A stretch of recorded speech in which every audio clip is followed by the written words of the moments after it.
Welcome to இதயம் channel. இப்போ நான் மோமோஸ் செய்ய போகிறேன். அதில் கொஞ்சம் மைதா மாவு போட்டு நம்ம ஃபஸ்ட்டு போட்டுட்டு கொஞ்சம் உப்பு தேவையான அளவு உப்பு போட்டுக்கணும். நல்லா நான் பூரி பேசுகிற மாதிரி பேசிச்சுக்கணும். கொஞ்சம் தண்ணி விட்டு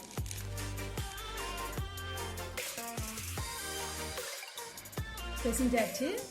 இது மாதிரி இருக்கணும். நம்ம அழுத்தினா இப்படி வரணும். இது கரெக்டான பதம். இதை அப்படியே வச்சுட்டு இப்போ காயெல்லாம் நம்ம என்னென்ன போடலான்றது பார்க்கலாம். மோமோஸுக்கு தேவையான காய்கறிங்க பீன்ஸு, கேரட்டு, கோஸு, இஞ்சி பூண்டு கொஞ்சம், வெங்காயம் கொஞ்சம் போடணும். போட்டால் போடலாம், இல்லைன்னா விட்டுடலாம். நம்ம விருப்பம் தான். இது எல்லாத்தையும் சேர்த்து அடுப்பில் வானலியில் போட்டு நல்லா வதக்கணும்.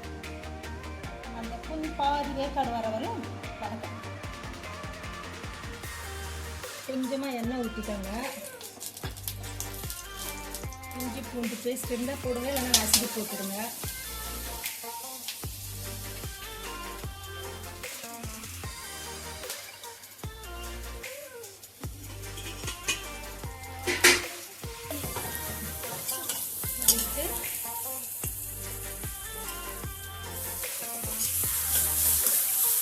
எல்லா காய்கறியும் போட்டு வதக்கணும். அப்படி வதக்கினா தான் கொஞ்சம் டேஸ்ட் இருக்கும். பீன்ஸு, கேரட்டு வேணும்னா குடமிளகா கூட போட்டுக்கலாம். அது நம்ம ஆப்ஷன் தான்.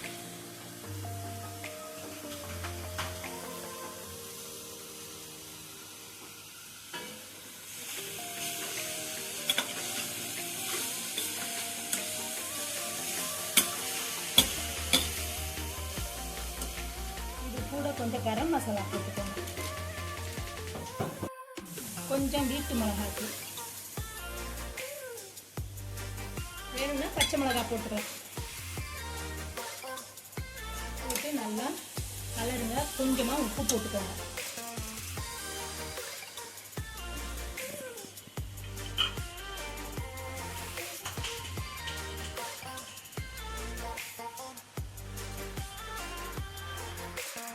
இந்த மாதிரி வதக்கிட்டு நம்ம ஆற வச்சு எடுத்துக்கணும். அதை எடுத்துட்டு மைதா மாவை நம்ம வச்சு பொடியாக பேசிஞ்சு அதை எடுத்து இந்த மாதிரி தரட்டி அதில் ஸ்டஃப்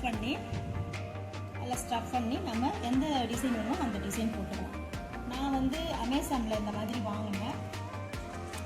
நம்ம உருண்டை பண்ணி இதில் போட்டு இப்படி அமுக்கணும். ஒன்று செஞ்சு காமிக்கிறேன் பாருங்க.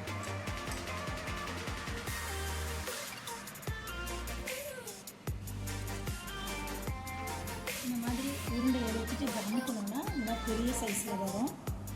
அதை எடுத்து நம்ம இங்கே நம்ம மடக்கிறதுக்கு வச்சுருக்காங்க. அதில் இப்படி போட்டுட்டு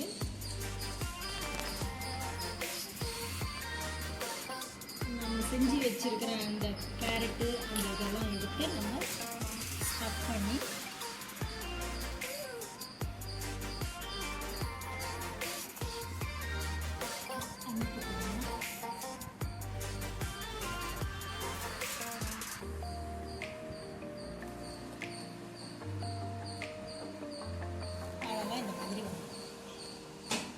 நமக்கு கையில் எந்த டிசைன் வேணாலும் நம்ம செஞ்சிடலாம். இதுவும் ஒரு நல்லா இருக்குது. இந்த ப்ராடக்ட் நல்லா இருக்குது. நீங்களும் வாங்கி ட்ரை பண்ணுங்கள். எல்லாமே ஸ்டஃப் பண்ணி மைதா மாவில் இந்த மாதிரி செஞ்சிட்டோம். இப்போ வந்து இந்த மோமோஸை எடுத்து நம்ம அவிக்கணும்.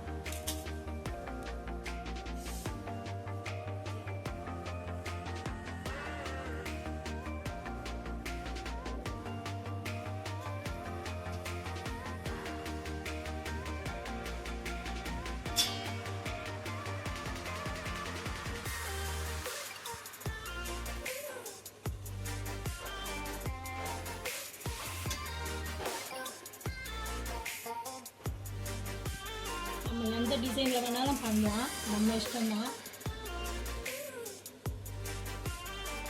இந்த மாதிரி எல்லாமே ஒன்று மேலே ஒன்று வச்சுட்டோம்னா அது அப்படியே நல்லா வந்துடும்.